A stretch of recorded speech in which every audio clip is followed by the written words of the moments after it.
Woman, an in-depth exploration of the world of women today with Sandra Elkin. Good evening and welcome to Woman. The past 25 years have seen radical changes in attitudes toward women and children in China. My guest this evening, Ruth Sidel, is here to give us a first-hand report on women and children's liberation in China. Ruth is a psychiatric social worker. She and her husband visited China as guests of the Chinese Medical Association. Ruth is the author of Women and Child Care in China. Ruth, welcome to the show. Thank you. How did you happen to go to China? Well, we were very fortunate. In the fall of 1971, the Chinese Medical Association wanted to invite some doctors to look at the tremendous advances they had made in China in medicine, and they chose my husband as one of 4 doctors to invite, and they invited his wife in a sexist gesture, which they don't usually make, and I was lucky enough to be that person and went along for the 4 weeks. What were your interests at the time? Well, I had decided before we left that obviously I should look at something very specific that I was interested in, and had determined that if the Chinese would cooperate, I would look at the new role of women in China and the care of small children, since such interesting things have been done in Israel and the Soviet Union, and I knew experiments were going on in Cuba and different ways of dealing with child care. I thought it actually might even be a contribution to see what the Chinese were doing. Told them of my interest when we got to Peking, and they incorporated everything I wanted to do into the activities which they had planned and known that my husband wanted to do. They were very, very generous. There's one startling difference that I noticed in your book that really surprised me. The women in China don't see their liberation as having anything to do with the conflict between men and women, do they? Well, they see that men suffer from the old ideas that were prevalent during the pre-liberation or pre-revolutionary times before 1949. But they don't see men as the enemy. They see the old ideas as the enemy. They describe it by talking about the feudal ideology, in quotes, is the way they refer to it. That is the enemy. That is what needs to be overcome. That's what needs to be worked on, and they realize that it's a long process, and that it takes people a long time to change their attitudes, which have been developed, after all, since the time of Confucius, if not before. They speak of it as the bitter past. Yes, the time before 1949 is always spoken of as the bitter past. You can't talk to anybody, man, woman, child, elderly person in China, about the time before 1949, but that they call it invariably the bitter past. Both characters, Chinese characters, are always put together, and of course it was particularly bitter for women, who I feel were nearly slaves. They weren't really slaves, but very, very close. What were some of the things that were happening to women at that time? Well, of course, foot binding was still going on as late as the early 1940s. It's a dramatic example of oppression of women. Women, by and large, did not choose whom they would marry. They did not often know the husband that they would marry until their wedding day.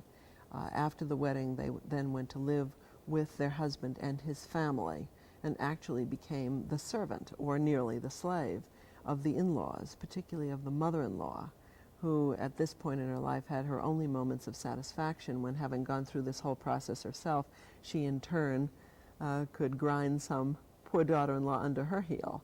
So that it was a circular process, and the only way you really got any prestige was by having a boy, having a male heir.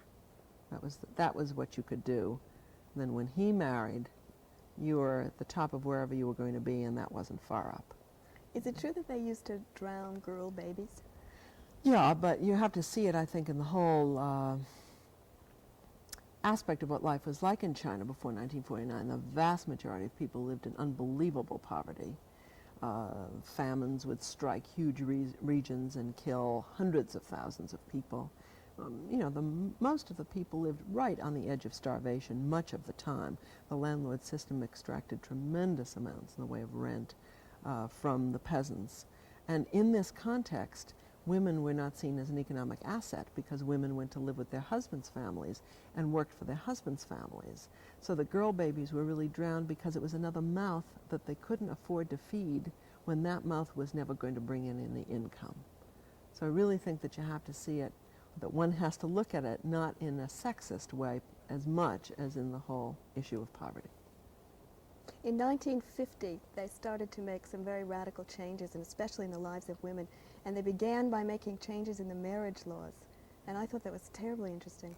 Well, I think it's very significant that the first law that was passed by the new People's Republic of China was the 1950 marriage law. And in that, with sort of one fell swoop, they made husbands and wives equal. They abolished... In what way? Well, they stated, men and women shall now be equal in marriage. You know, in China there is a power of, you know, once something is stated, That's it? it is more likely to be enacted. The stating is important. The saying of it is significant. They went ahead, they abolished child marriages, they abolished arranged marriages. Divorce had not been permitted to women prior to 1949, only to men. Divorce was then permitted to women after the 1950 marriage law. They said that men and women would be equally responsible for child care.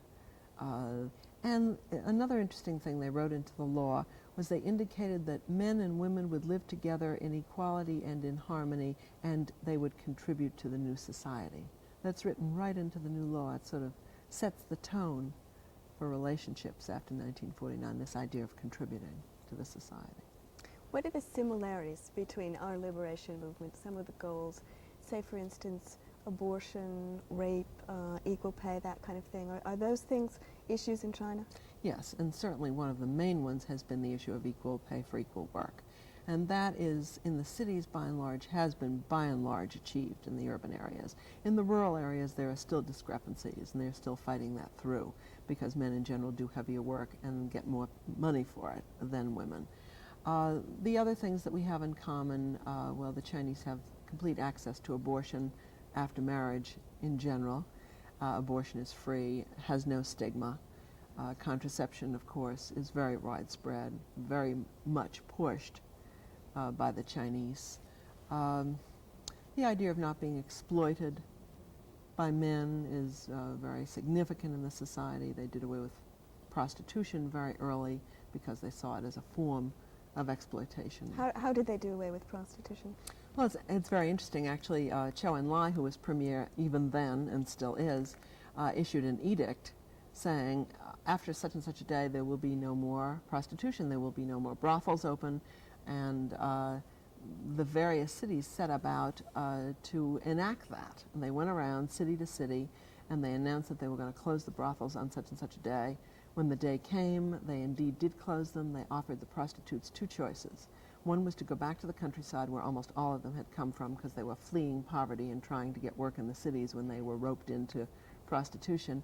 Or the other alternative was to be retrained and to actually be trained to do another kind of work, which most of the women opted for because they didn't want to go back to the countryside because they were ashamed of what they had become.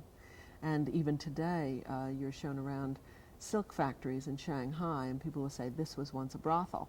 And what we did was we moved the machines in and taught the women right in the same brothel how to work the machines and how to make silk. The other thing, of course, they did was they did a lot of political education. They educated them that prostitution was a form of exploitation of women by men, and that this was the new society and there wasn't going to be any exploitation. It's incredible. Yeah, they So really put it into the whole social political context. Right. There are some differences, too, that interest me in the two movements. One is that our movement seems to be tied to sexual liberation, and there doesn't seem to be that element in their movement. No, there really is no element of sexual liberation as we would call it in China. It's, of course, liberated to be free from the danger of rape. It is liberated to be free from the danger of venereal disease, which they have also completely gotten rid of in China. Are you sure of that? Yeah. Yeah. Well, I'm as sure as we can be of anything. We've questioned everybody. Everyone has questioned everyone. We asked a professor of dermatology, and my husband asked when she last saw a case of gonorrhea, and she was about 34 years old, and she actually blushed and said she had never seen a case of gonorrhea, because by the time she was trained, there was no more venereal disease. You know, it's simple enough to do. If you outlaw prostitution, you truly get rid of prostitution, you treat everybody with venereal disease, and there is no promiscuity. That's it. You know, it's possible if you want to do it. But the Chinese, you're right, don't see a sexual liberation the same way we do. Premarital sex is very, very heavily frowned upon, Extramarital sex is very strongly frowned upon. And it really isn't part of the culture. You know, sexuality is seen as something which is expressed between partners who are married in the privacy of their own home. That's the way it is. Well, what I don't understand is how is all this accepted? I mean, all right, if someone decides at some point that this is good, that VD will be, you know, wiped out, prostitution will be eliminated, but how come the people accept it? Well, the custom of the absence of premarital sex was very strong in old China as well. It's simply that there was the dual standard because they were prostitutes, so that men could have premarital sex with prostitutes, or landlords could rape peasants' wives. But there was no real equality in the kind of premarital sex. But it's a long heritage of frowning on sex before marriage. I've interviewed young professional Chinese girls in New York City, and they say that premarital sex is taboo. That's the way, Tao. The way is to wait until you're married. They feel that it is only going to break down after this current generation of young adults. In other words, the kids who are now teenagers. Mm-hmm. It will break down. And this is in this country. Mm-hmm. So it's not really that the Chinese have superimposed any drastically new sexual standard on the country. It's that they have made it even-handed across the country and really encouraged customs that were always part of the society. And they don't have the element of, in their consumerism, using sex either, do they? Exactly. I mean, sex doesn't sell deodorant or movies or books or... What about in the arts? Or airlines or the arts. Sex is just not relevant. I mean, there are men and there are women, and they function as human beings in the arts. There's ballet, there's opera, there is all kinds of drama, theater.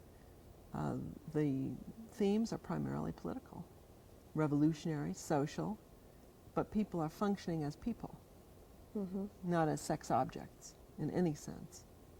It's really quite remarkable. You spend 4 weeks in the middle of China and you really, you know, your own society seems wild because you get used to it. The people not relating to each other in this way. There's not much differentiation in dress between men and women in China, is there? Well, women wear pants almost always. And even if they wear a skirt, they dress neatly, they're clean. The Chinese are very into being neat and clean. But they don't dress to be sexually appealing, to look like women in the same way in which we see it. They don't wear jewelry at all. How did that make you feel when you were there? Were you dressing in Western style? Well, I was. I finally wound up stopping wearing earrings. I kept on a watch and a wedding band because I like to wear a watch and a wedding band. But you did feel as though you were grossly overdressed. You know, you started taking off your earrings, your pins, your extra ring, or whatever. It just somehow starts to look nice. And another thing I noticed, you start to notice people's faces, the shapes of people's heads, how people's personalities show. You really start to relate in an entirely different way. Mm-hmm. And you don't have the class cues, which we give off by how we dress. Right.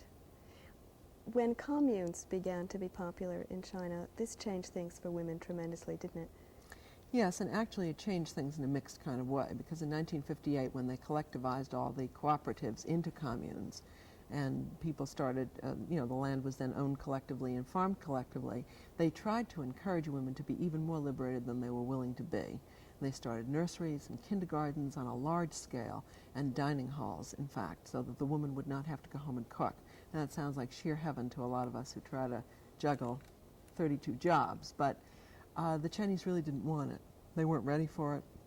They rejected particularly the dining halls. They wanted to go cook in their own homes and eat together with their families. They weren't all that keen on the nurseries either.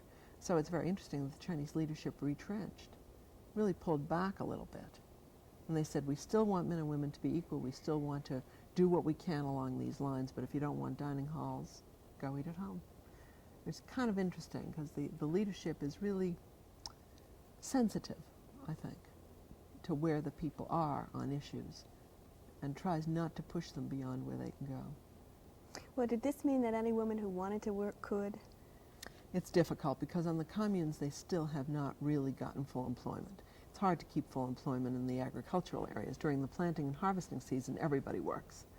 But in the off-season, as it were, when it's not the planting and harvesting season, it's hard to keep everybody working. And I must admit that men get the jobs first. There is no unemployment in China amongst men at all. But there is among women.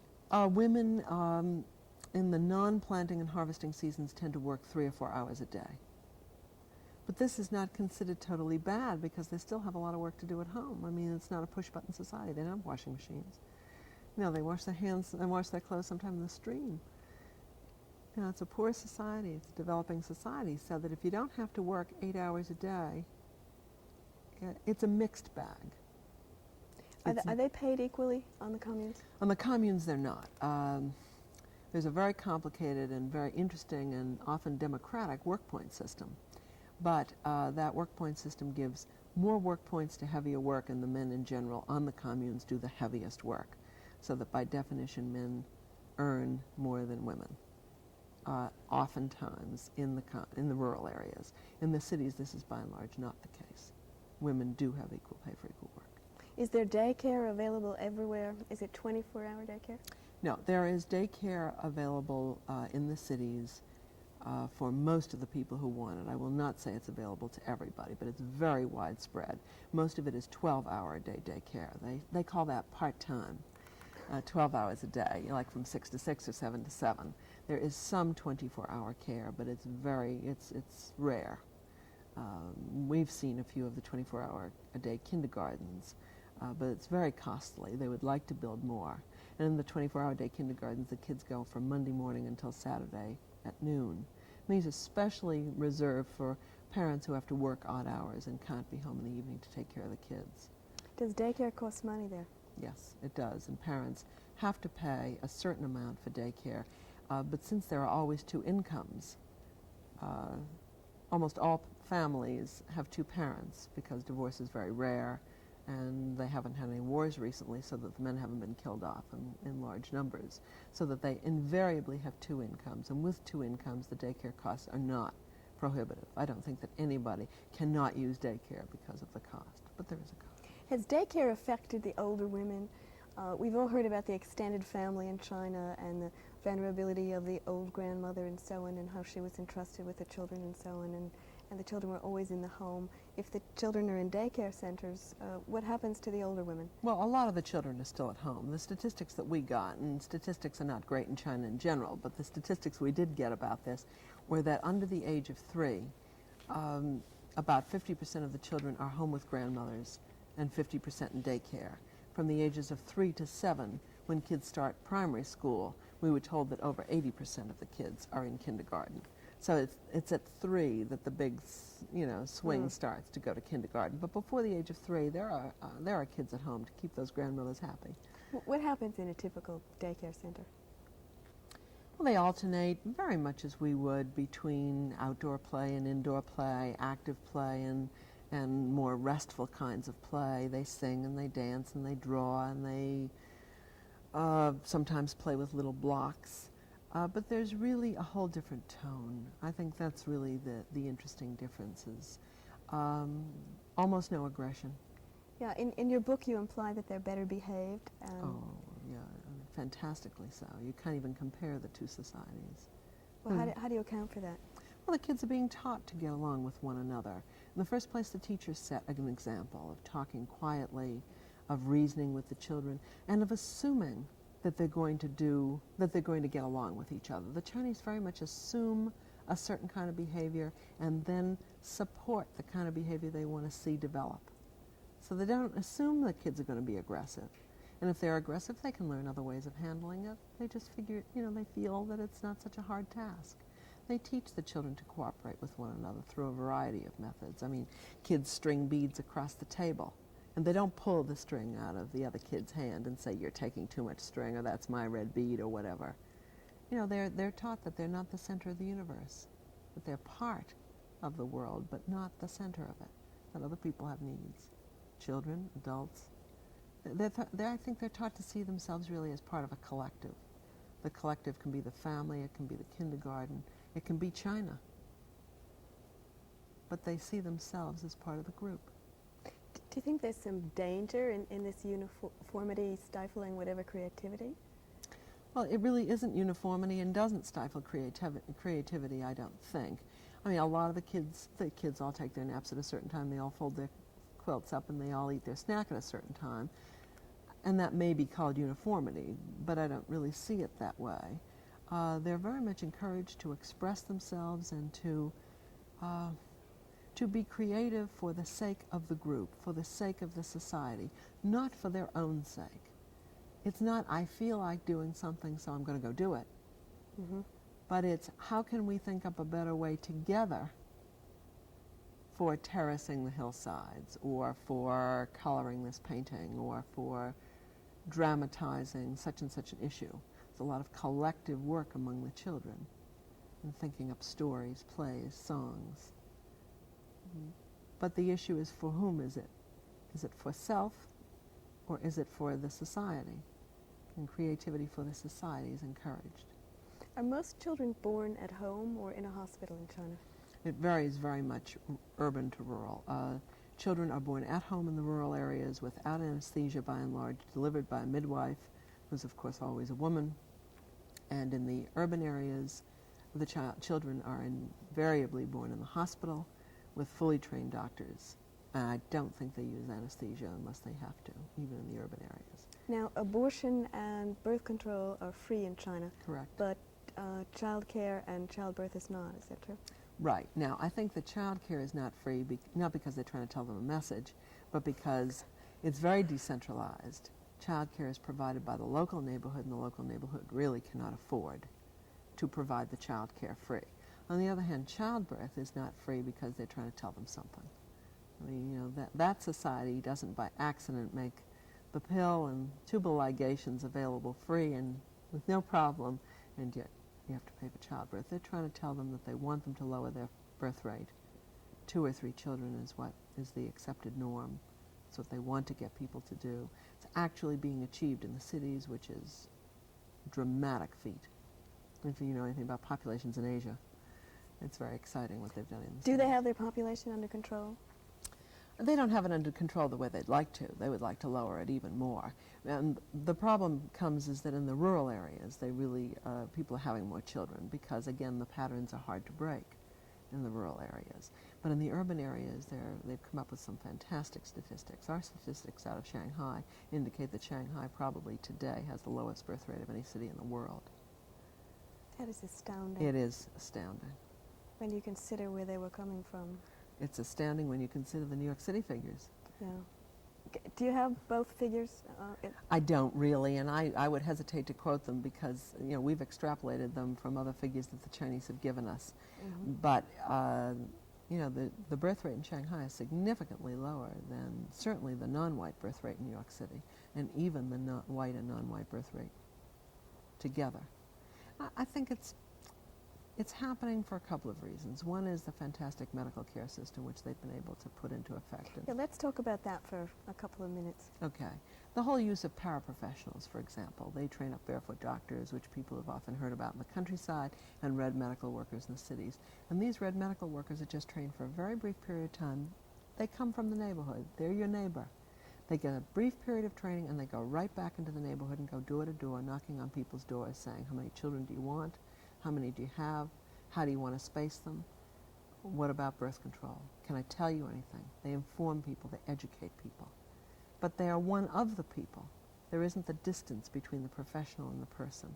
I think that's an intensive person-to-person, one-to-one kind of massive educational campaign. I think the other reason that birth control has been so effective is because it's linked to what you can do for China. It's almost like a political statement, having only 2 or 3 children.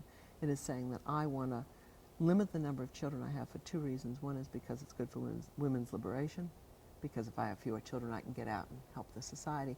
And the other is because having fewer children is good for China. Are these barefoot doctors paid? They are paid as peasants. In other words, they do medical work half-time and agricultural work half-time, and they get no added incentive pay for their medical work, and that's done to serve the people. Are there volunteers from the neighborhood, such as we might have here? Not really. People are picked by committee. They're not really self-picked. mean, you can indicate that you're interested in medicine by always being there and trying to help somebody with a Band-Aid if they cut their finger, and people will soon get the feeling that you want to get into medicine. But you don't put yourself forward and say, I want to be a barefoot doctor or I want to go to medical school.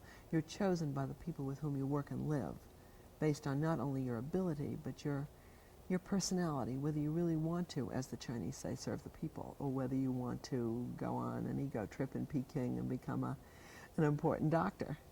And they try to weed out the people who are in it for self-gain and very much encourage the people who want to come back to their own neighborhood and help those people medically. There's tremendous emphasis on educating the mother, isn't there, of children? Yeah, there's tremendous emphasis on educating the entire population about health, but you're right, by educating the mother about childhood diseases, immunizations. Right, their immunization program has been tremendously successful, evidently. Right, and again, I think partly because it's a door-to-door effort, and it's considered the job of the medical establishment, not just the job of the mother. But you're right, there's been tremendous medical education out to everybody. It's been an area that they've stressed very much. Do you think perhaps we should reevaluate some of our attitudes? Absolutely. No question. I mean, you know, we're an elitist society, medically speaking, certainly. We could train many more paraprofessionals. We could do much more in the area of health education, demystify the whole profession. There's a lot we have to learn. Is education equal? We have just a very few seconds. Do men and women get the same kind of education? By and large, they do. In some rural areas, in the hinterland, in the outer areas, it's my feeling that boys go to school longer than girls, that girls are sometimes kept home after a few years to take care of the younger children. But that's the exception rather than the rule, and certainly in the urban areas, I think they're getting equal education. We have about 30 seconds, and I'd like you to repeat a quote that was in your book, that is Chairman Mao's quote about women. I think it's sort of set the tone for women in China in general, and the quote you're referring to is that women hold up half of heaven, which I think sort of says it all. On that note, thank you very much, Ruth, for coming. Thank you for watching. See you next week.